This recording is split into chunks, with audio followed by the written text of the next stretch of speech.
Clouds do nothing to diminish the optimism of Seattle's inhabitants. It has one of the highest upward mobility rates in the country. It is home to some of the most important companies in the world. And it is home to Garfield High School and Jesse Hagopian. Jesse, a history teacher at Garfield High School, led his fellow teachers in a boycott of a district-mandated standardized test. Well, the boycott at Garfield High School of the Measures of Academic Progress test, or the MAP, I think really got started as a break room discussion. You know, it got started in the teacher's lounge with educators discussing the fact that they're seeing questions being asked of the students on the test that are not being asked of us to teach in the classroom, meaning that the test isn't aligned to our curriculum, and the frustration built. The MAP was the latest in a series of standardized tests that Seattle teachers were directed to give to their students. Finally got to a point where a teacher asked, what would happen if we just didn't give it? And they came to me to find out, because I'm the union rep at the school. When I was told by educators that they were considering not giving the MAP test, my eyes lit up, because I'd been involved in this work for years, helping to pass the resolution in the union, writing columns about the trouble with standardized testing, what it fails to measure in our students. And I said to them, you know, there was a teacher who did this before, Carl Chu, who's a hero to people in these parts, who refused to give a state mandated standardized test. And it was easy, though, to isolate him and sanction him, and that's exactly what the Seattle schools did.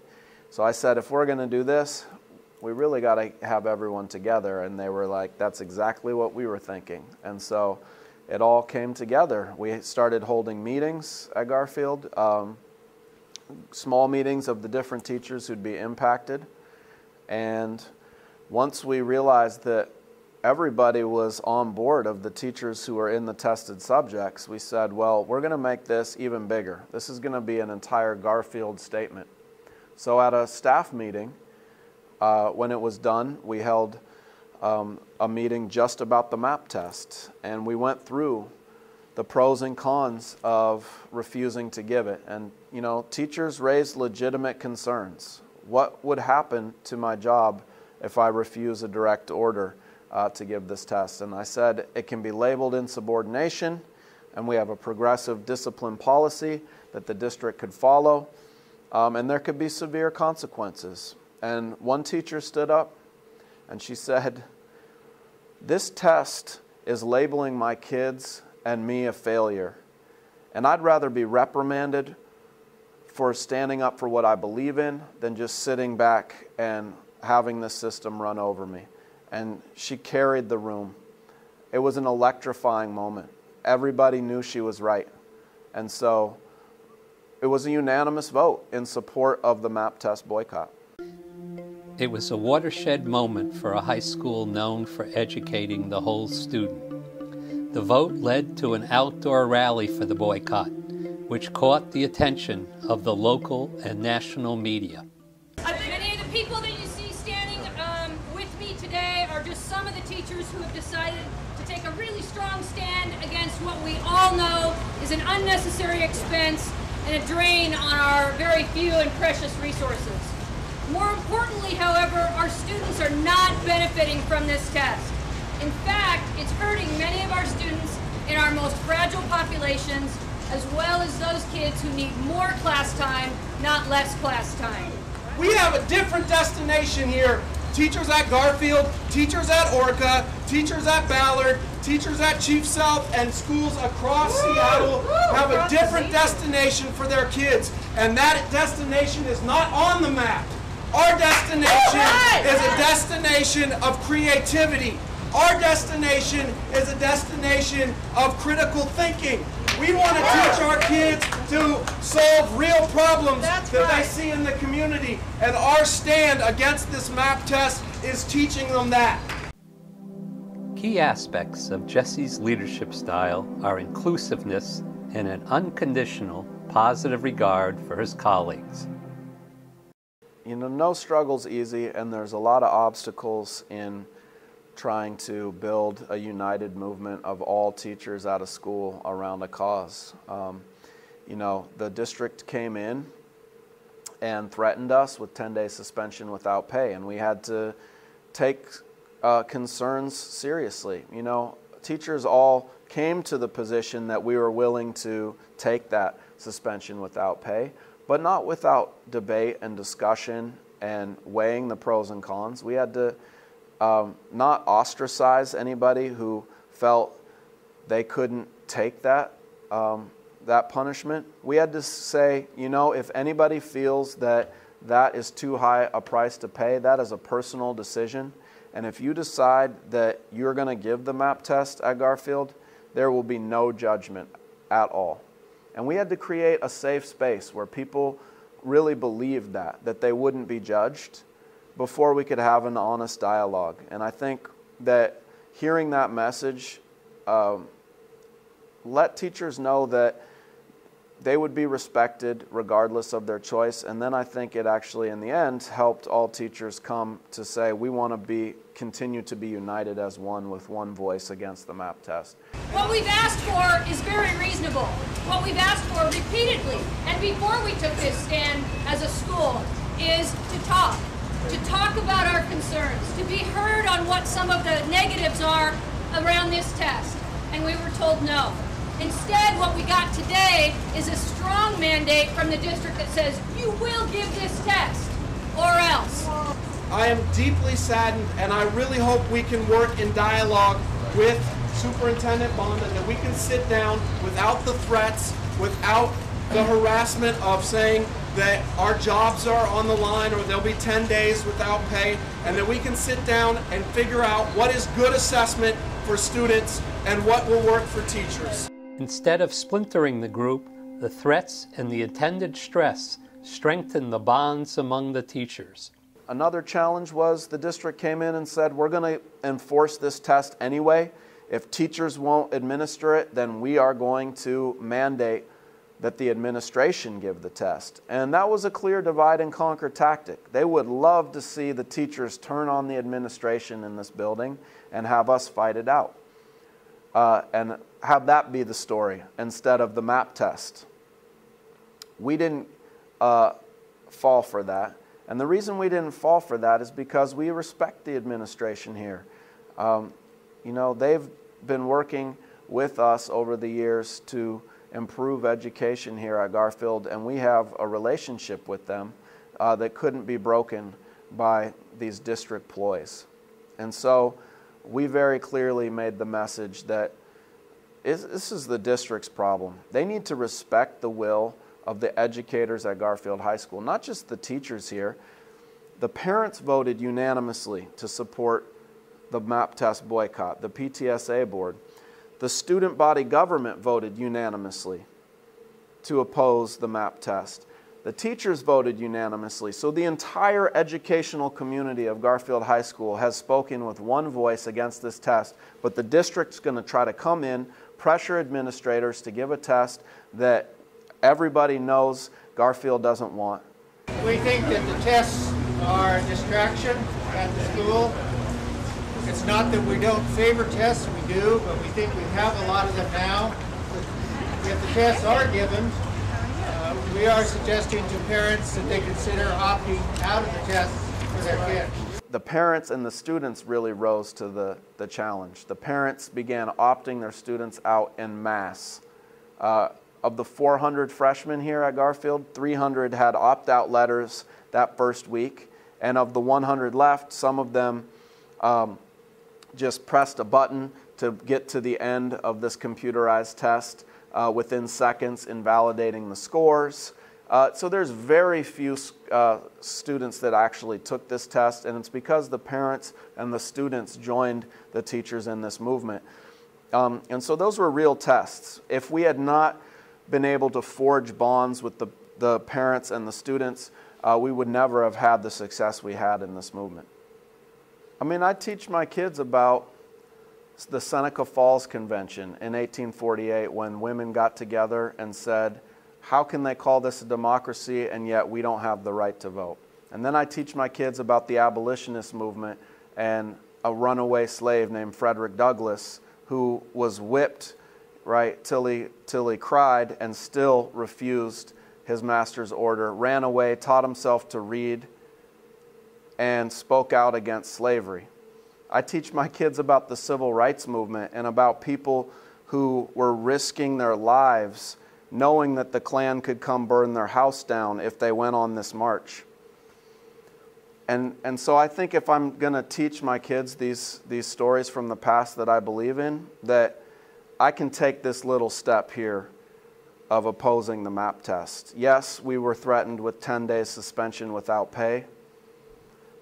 But if you put that in the context of those other stories that I mentioned, I think it's a modest step. And I hope it's the first step towards a much bigger movement for educational justice. The boycott was inextricably linked to Jesse's personal and professional journey. So the tests that I took at Garfield High School when I was a student here were moments of great misery. I wasn't a confident test taker, and because of that, I didn't feel that I was an intelligent person. And it wasn't until college when I really found subjects that I connected with and had teachers explain to me that testing wasn't the source of your intelligence, but it's really, are you able to act on the world and change it to make it a better place? And when my paradigm shifted about what intelligence was, it was an important moment, and it set me on a course of realizing that we need to transform the public schools to be about educating our students to identify problems they see in the world and have the skills, both the traditional academic skills, but also the critical thinking skills, the creativity to be able to address those problems. And so, you know, these tests that these kids are being asked to take can't judge so many of the things that make them wonderful students. In my class, I have a really high premium on being able to identify a historical argument, be able to craft a thesis around it, and be able to defend your thesis with historical evidence. And some of the students in my class can rise up in a debate and deliver a thesis with historical evidence to back it up that you'd be hard-pressed to find a politician that could hang with them in this debate. And yet they might not be able to circle A, B, C, or D for what year some event happened in history. But I think that their skills of being able to identify a problem, develop a thesis, and back it up with historical evidence, and deliver that message orally is a skill that's far more required in today's society. Garfield High School has strong art and music programs, as well as a proud history of educating students about social justice. Garfield High School was the school that Martin Luther King picked to speak at when he made his only trip to Seattle, that Stokely Carmichael came and spoke at. And these two great speakers, when they spoke here, inspired a young man named Aaron Dixon, who was a student here at Garfield High School, who went on to found the Black Student Union at the University of Washington, that fought to have a Black Studies program there, and went on to form the Black Panther Party in Seattle. And so there's a long tradition in this school, I think, of attention to civil rights issues. And I think that carries on, that people are proud of that tradition. You can walk the halls and see the murals of Martin Luther King in the hall. You can see the murals of the history of Garfield High School and the many different cultures that make it what it is.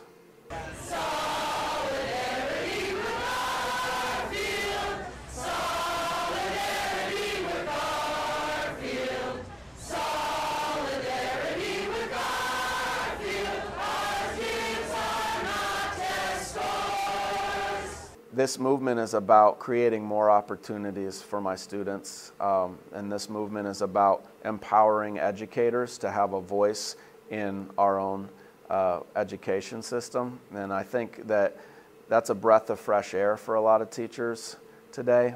We're told that Bill Gates, who never went to public schools, never had a child in public schools, is the expert and the one that should tell us how to run the schools. We're told that Arne Duncan, who never went to public schools, never had a child in public schools, is the expert and should mandate national policy around public education. And I think when teachers hear a different message, that actually your voice as an educator is valued, and we should listen to the practices you are doing in the classroom that are working, I think that helps to build a sense of community at Garfield High School, and a sense that your voice is respected, and that's what I try to do. Jesse is well aware of the boycott's larger implications for public education. I think we are challenging people's notions about what is education about, and I hope we are. There's this cry for more accountability. It's actually coming from a very small number of people, but these people have a lot of money, and so it gets amplified. We're here in Seattle in the backyard of some of the wealthiest corporations and education foundations, and they have undue influence on our educational system, in my opinion. And their calls for accountability, in my mind, have nothing to do with accountability and everything to do with imposing a business model onto the public schools. The teachers at Garfield are not scared of accountability. We want accountability because we want quality teachers in our building that can get students where they need to be, that can give them the tools they need to be creative, critical thinkers. And so we want to make sure that that's the environment at Garfield High School, and that we have accountability mechanisms to ensure that. And we want to be able to show the growth that our students are making. And so those are not a problem for the teachers at Garfield. What is a problem is thinking that the only way that you can show accountability is through standardized testing. Because I think that what other countries do is long overdue for us to take a look at. Finland, which is regarded as the world's greatest education system, is often held up by the corporate ed reformers. But what they don't tell you is that they only have one standardized test that they take there. They have performance-based assessments. And that's something that I think would be a much more holistic measure of student growth. Because what a performance-based assessment allows you to do is have a student work on a project over time. That project is directly tied to the curriculum of the class. Unlike a standardized test that comes from outside, this is a project that's tied to the goals of your classroom. It's something that they work on over time. And then it's something that they can explain.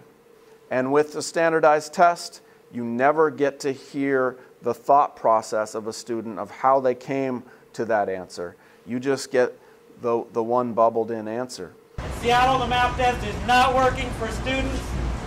In Seattle, the MAP test is not helping teachers. In Seattle, the MAP test is not keeping the faith with the public demand for sensible public education.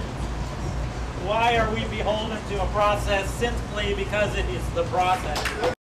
We were threatened with 10-day suspension without pay. Since then, it appears that the superintendent has backed off that because we've received such overwhelming support from around the world, around the country, around Seattle. he verbally said that wasn't the right thing to do. We want to see that in writing still. But he did say, quote, "There will be consequences for your actions." So the threats are still on the table. And I can't tell you how proud I am of the staff here at Garfield High School to say, we don't care if we get a 10-day suspension. We don't care if there are consequences because we know we're on the right side of history. Support for the boycott, the teachers' idealism, and their solidarity with one another helped them persevere despite the threats of disciplinary action. My son was just born on Martin Luther King's birthday, so right as this struggle erupts, my son is born, and I think his birthday is a sign of good things to come. But he's my second son, so I have a 4-year-old as well, and with 2 kids at home, with a curriculum to plan, with 3 preps, so I have 3 different courses I'm teaching of 150 different kids. The time commitment is overwhelming. There's no way to dance around that issue. It's been a real challenge to balance all of the different commitments I have to my family, to my students in my classroom, and to the struggle for quality assessment and educational justice. But I draw strength from people all over the country. I have a stack of letters that have been sent to Garfield High School. We received flowers and pizza from a school in Florida and chocolates from local school districts, and hearing from Diane Ravitch and Jonathan Kozel calling me on the phone the other day to speak to me for over an hour about everything to do with education and social justice. These types of things have let me know that this struggle is one that's supported by people around the world and that is worth investing our time in, because it's going to result in a whole different type of conversation in this country about what the purpose of our schools is and how we assess their progress. And so I think that we're at a real moment here where we can make serious gains for our students. We're at a moment here where we can change the paradigm of education and make it much more student-centered and have schools meet the needs of their communities they serve. And so that gives me endless energy to keep fighting. And so I'm gonna take this as far as we possibly can. Like all effective leaders, Jesse is always learning new things about leadership. To see every single staff member raise their hand in support of this movement, and to hear them speak out in the media and at staff meetings about the importance of this movement has taught me an immeasurable amount about the human spirit, about what's possible when people get together. You know, I've read stories about the civil rights movement, and I've heard tale that people can join together in common cause and fight for a better world, but it often seems too far removed. And now that lesson is being taught to me every day here at Garfield.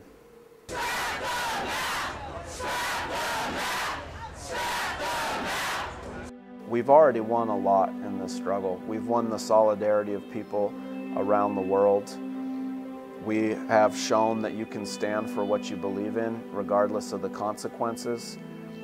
And very few students took the MAP test this winter. And so those are victories in and of themselves that I'm really proud of. I hope that this leads to much bigger victories and a movement that spreads around the country for quality assessment and moving away from labeling our kids a number.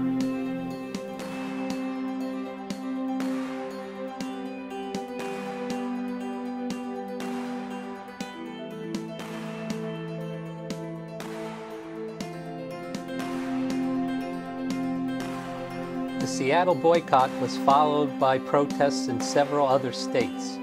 In New York, thousands of parents and teachers gathered in the state capitol to protest against excessive testing. In Boston, teachers, parents, and students organized a community forum to reclaim the promise of public education. In Texas, the advocacy of parents was instrumental in the passage of a new law that reduced the number of state-mandated assessments. We will never know if the actions of a few teachers in Seattle caused these and many other state protests against the overuse and misuse of standardized tests. However, this much is clear. Amid the growing storm clouds of controversy, Jesse and his colleagues provide a ray of hope on the path to a better public education for all.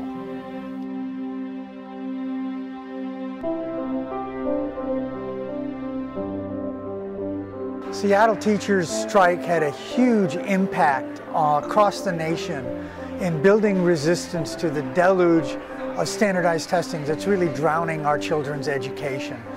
Seattle was really inspiring to me in the way they brought together teachers, parents, students, and other members of the community to fight against this misuse, this harmful use of testing. It wasn't to say, oh, all tests are bad. It was like, this specific test is not working for our students because X, Y, and Z. And we know as teachers that we can do better.